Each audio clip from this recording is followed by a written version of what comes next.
Hi, I'm Orsi, and today I'm showing you 4 methods that help me overcome inertia when I need to be productive.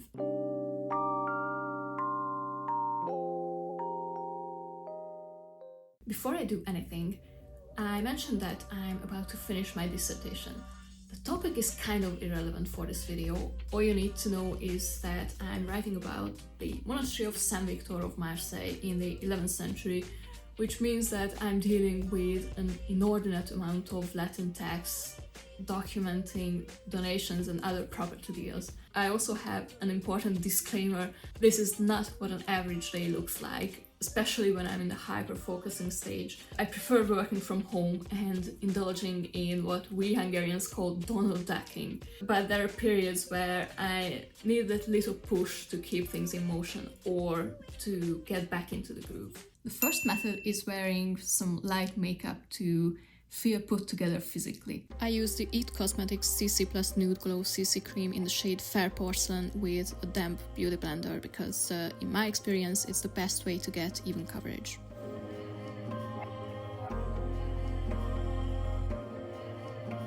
I don't know if it makes a real difference, but it's about the vibes. I almost always forget to set it, so thank God it's in the script. To put the look together, so to speak, I apply the Florence by Mills Oh Whale Tinted Lip Balm in the shades Guava and Lychee. It's a very subtle look that's perfect for library days. To minimize distractions and to reinforce the feeling of working, I go to CU's main library. It's always a bit of a struggle to get there, either because of the swarms of tourists or because of the weather, and I usually carry 2 bags, one for basic necessities and one for everything I need for work. Luckily, I didn't need my laptop today, so I could get away with only a backpack and a waist bag. The next helpful method is breaking down tasks into tiny steps, preferably with time estimates. For the dissertation, I do this in Notion because a digital to-do list is much more flexible than a pen and paper one, and it often gets more and more detailed as I progress. And here's a pro tip: if you struggle with executive dysfunction for any reason and you have a task list, always start with the shortest and easiest one, because it's easier to get into the flow if you make the first task of the day or the study session something that you have a 100% chance of completing. Right now, I don't need an actual to-do list because the task on hand is pretty straightforward, but I have this itemized list of the documents I need to read and color code because I need to see my progress in detail to have a broader perspective. And just to give you an example for what it should look like at the end, here's another volume of documents that I used for a different chapter. As you can see, I have different colors for people, places, property limits, and all kinds of juicy stuff. I also like to draw family trees on the margins that I will later collate for the actual analysis and for the annexes. So let's see how it turned out.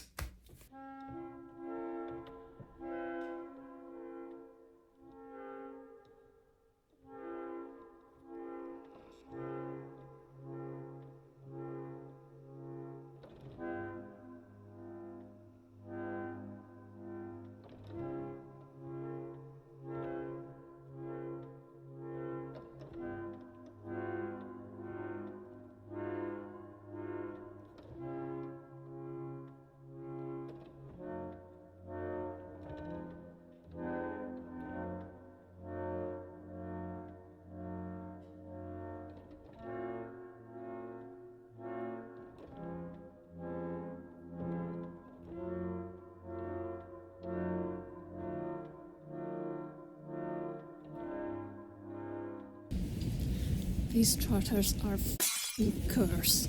I mean, you get a few in every diocese, but this is a whole different league. Malediction clauses are bonkers. The fourth tool that can be an immense help is music, and here's a fun fact. My advisor and I agree that it's nearly impossible to work to music with lyrics that we can understand. And interestingly, anything different from the text language worked for a while for both of us, but not anymore. Maybe we are getting old. The exception for me is menial tasks like formatting, where I need something to engage my brain with, if you know what I mean.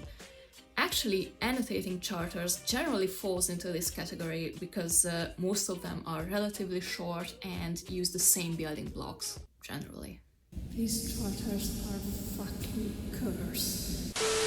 Another potential exception is listening to one single track or a very short playlist on loop because of semantic saturation, which is the psychological phenomenon where if you repeat a word or a phrase long enough, it temporarily loses meaning. Another fun fact, this is exactly why recording a video in English is so difficult for me. Paradoxically, the more I try to get the delivery right, the less the script makes sense. But back to the subject of music as a study aid. Long playlists have to stay in the flow, but the real life hack is to have them on shuffle, because whenever you start to lose interest or hit a low, you go, oh, I want to know what the next track will be. And if you want to be really hardcore, you can also have the playlist on loop. I have lots of playlists for a variety of moods, different stages of work and the corresponding level of concentration, like playlists for close reading, brainstorming, messing around with hypotheses, or, actually writing. Playlists for editing and formatting, depending on my mood and what level of energy I need. Playlists to crash out to, and so on. I will link my old academia playlist in the description if dark academia is something that you enjoy. I still want to add a few tracks because regardless of what I think of dark academia as a concept now, the playlist itself is a banger. But this is it. So, how was today? It wasn't my most productive day, obviously, because I was recording, but even with that, I felt energized and motivated, which will hopefully last until my deadline in August. I have another video in the works, but it's a handful and I don't know if I can finish it next week. So I guess I'll see you on the other side. Until then, take care. Bye.